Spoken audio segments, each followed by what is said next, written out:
जय श्री राम दोस्तों, आज हम आप लोगों के लिए एक वीडियो और लेकर हाजिर हुए हैं। दोस्तों, इस वीडियो में हम दीपावली के विषय में आप लोगों को संपूर्ण जानकारी देने वाले हैं।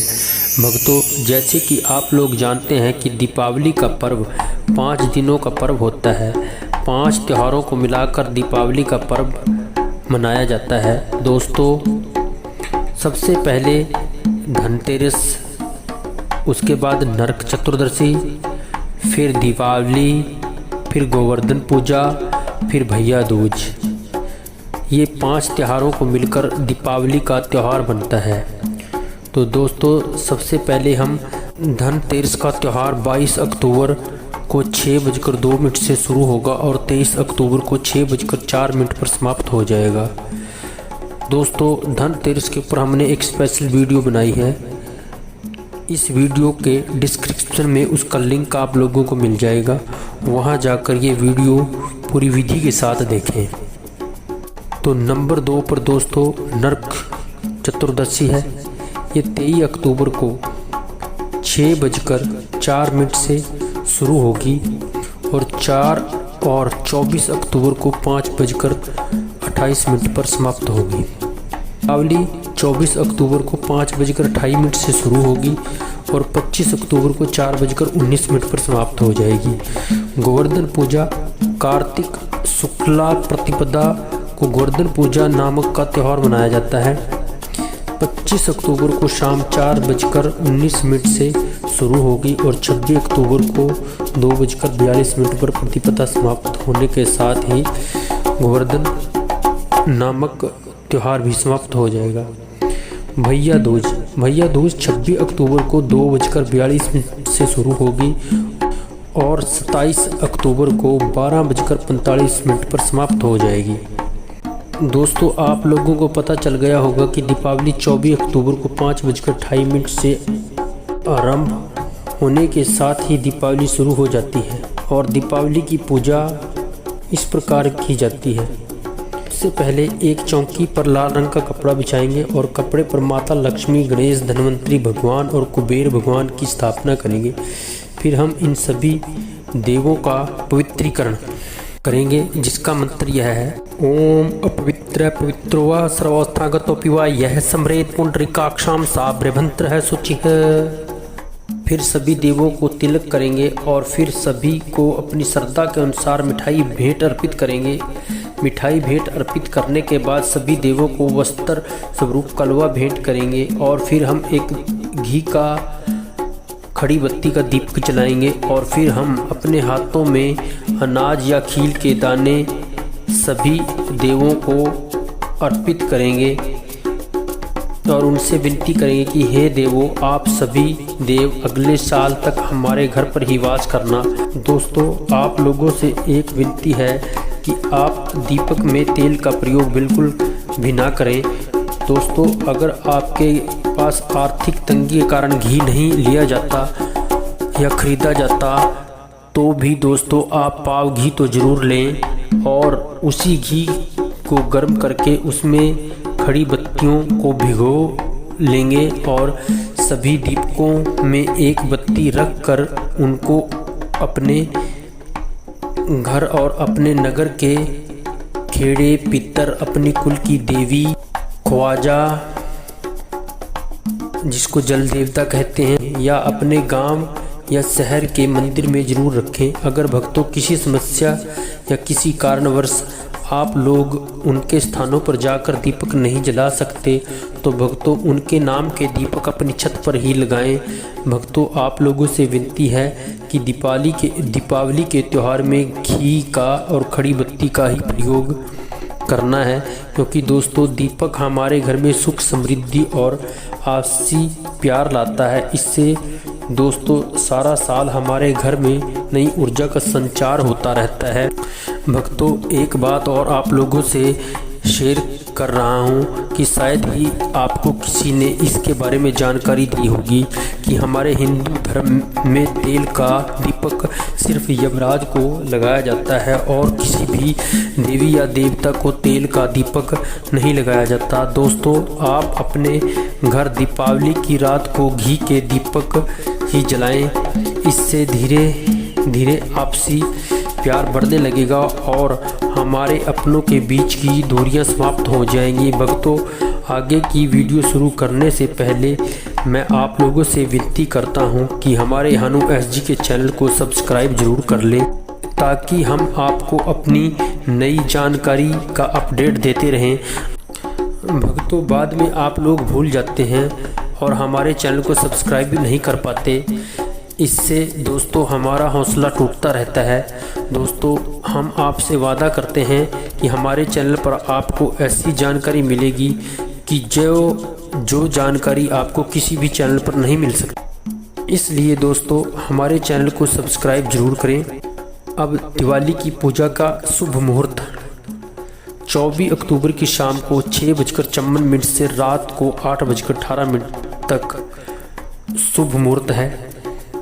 इस दिन लक्ष्मी, गणेश जी, कुबेर जी और धन्वंतरी भगवान के साथ साथ सभी देवों, विष्णु जैसे विष्णु भगवान हो गए, सभी की पूजा की जाती है। इस दिन भक्तों अपने पितरों की भी पूजा की जाएगी और अपने पितरों के नाम के कप, जूती, चप्पल आदि भी किसी पंडित को दान दिए जाएंगे या रखे जाएंगे।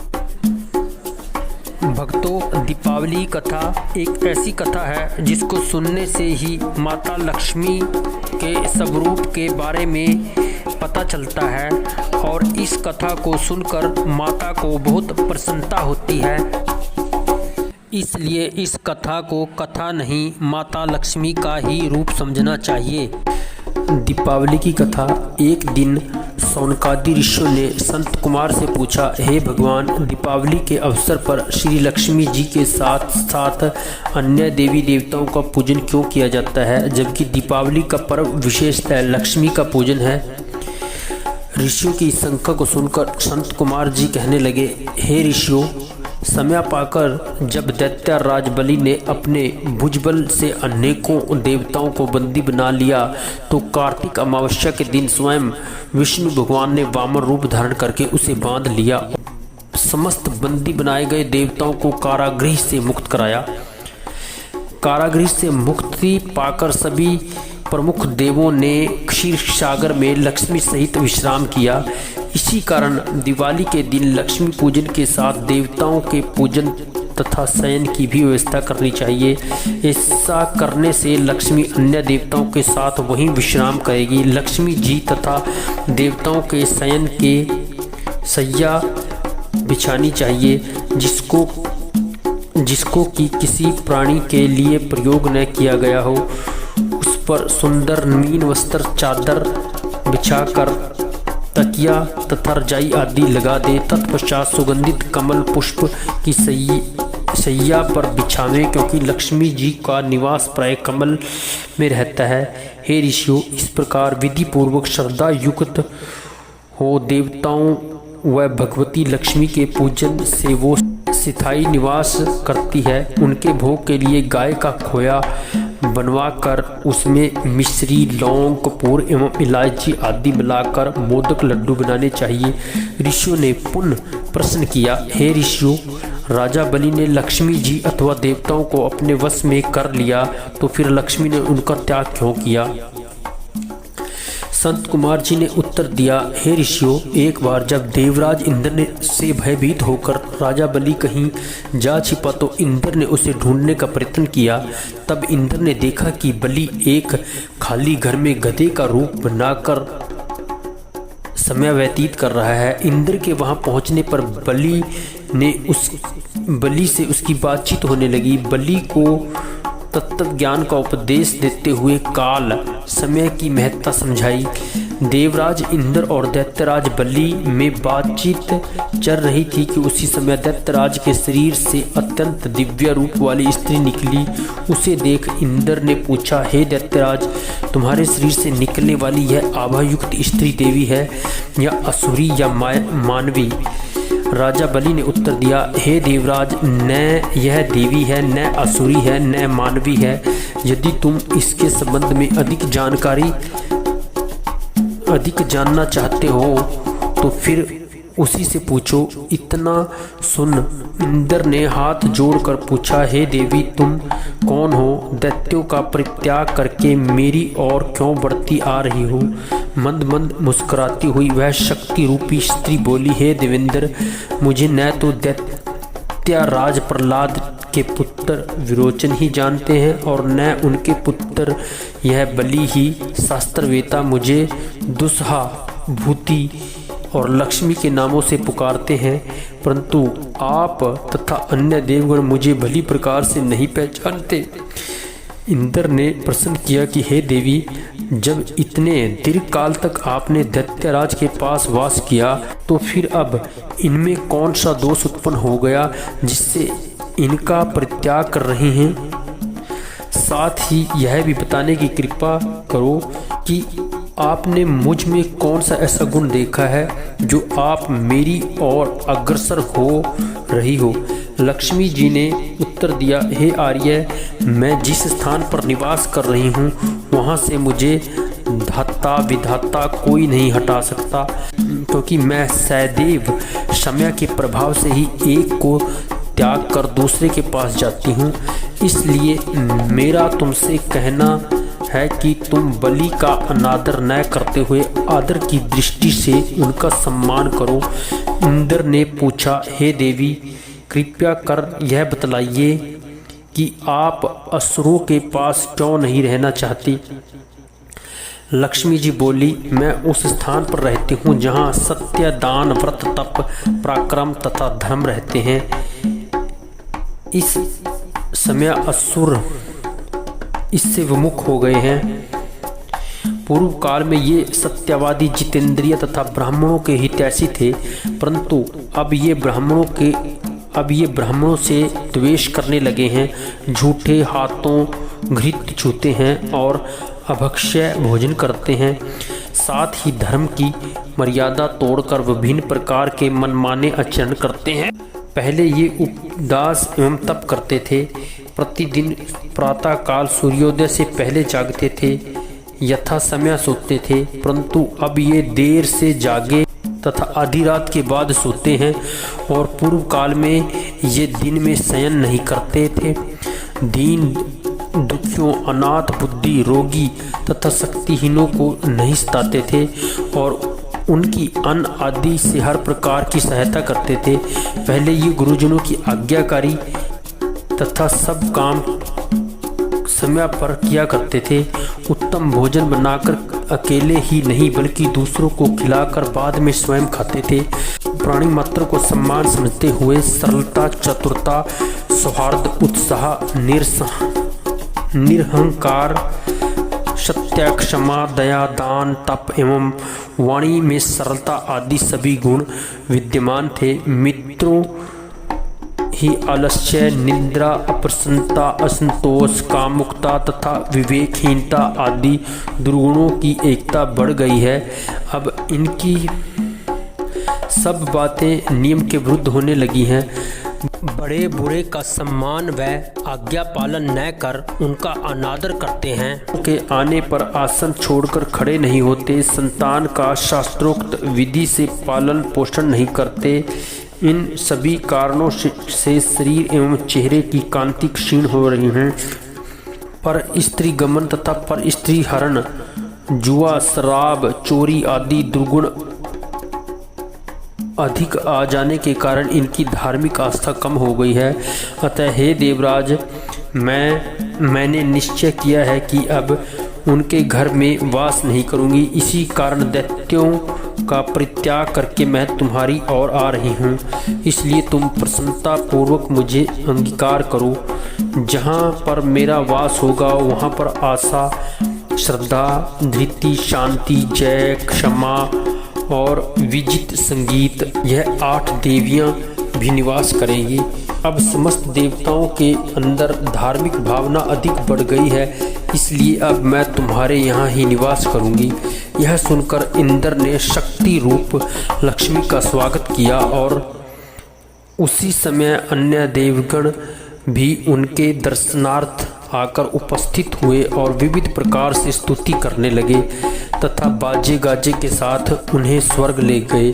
संत कुमार जी कहते हैं, हे ऋषियों, बस उसी समय से संसार में धर्म तथा सुख शांति की भावना देवी भगवती की कृपा से जागृत हो गई।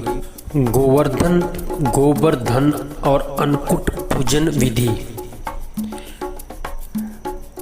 कार्तिक शुक्ला प्रतिपदा को गोवर्धन नाम का त्योहार मनाया जाता है। इस दिन स्त्रियां गोबर का भगवान बनाकर उनकी भली भांति से पूजा करती हैं और संध्या समय उन्नादि का भोग लगाकर दीपदान करती हुई परिक्रमा करती हैं।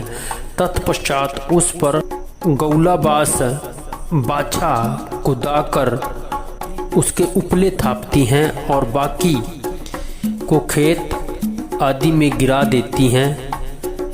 इस दिन नवीन अन्न का भोजन भगवान को भोग लगाया जाता है और अपने सब अतिथियों सहित भोजन कराया जाता है। अब की बार गोवर्धन पूजा 25 अक्टूबर की शाम को 4:19 से शुरू होगी और 26 अक्टूबर को 2:42 पर समाप्त होगी। दोस्तों, सभी भक्तों को बहुत प्यार से चाव से यह कथा सुननी बहुत ज़रूरी है, क्योंकि इस कथा से ही हमें भगवान की महिमा के बारे में जानकारी होगी। तो चलो दोस्तों, हम आप लोगों का ज़्यादा समय ना लेते हुए शुरू करते हैं। प्राचीन काल में दीपावली के दूसरे दिन भारत में विशेषकर ब्रजमंडल में इंद्र की पूजा हुआ करती थी। श्री कृष्ण ने कहा कि कार्तिक में इंद्र की पूजा का कोई लाभ नहीं, इसलिए हम गौ के वंश की उन्नति के लिए पर्वत वृक्षों को पूजा करते हुए न केवल उनकी रक्षा करने की प्रतिज्ञा करनी चाहिए, अपितु पर्वतों और भूमि पर घास पौधे लगाकर हमें वन महोत्सव भी मनाना चाहिए। इसके सिवा हमें सदैव गोबर को ईश्वर के रूप में पूजा करते हुए उसे कदापि नहीं जलाना चाहिए। इसके सिवा खेतों में डालकर उस पर हर चलाते हुए अनौषधि उत्पन्न करनी चाहिए, क्योंकि ऐसा करने से ही हमारे सहित देश की उन्नति होगी।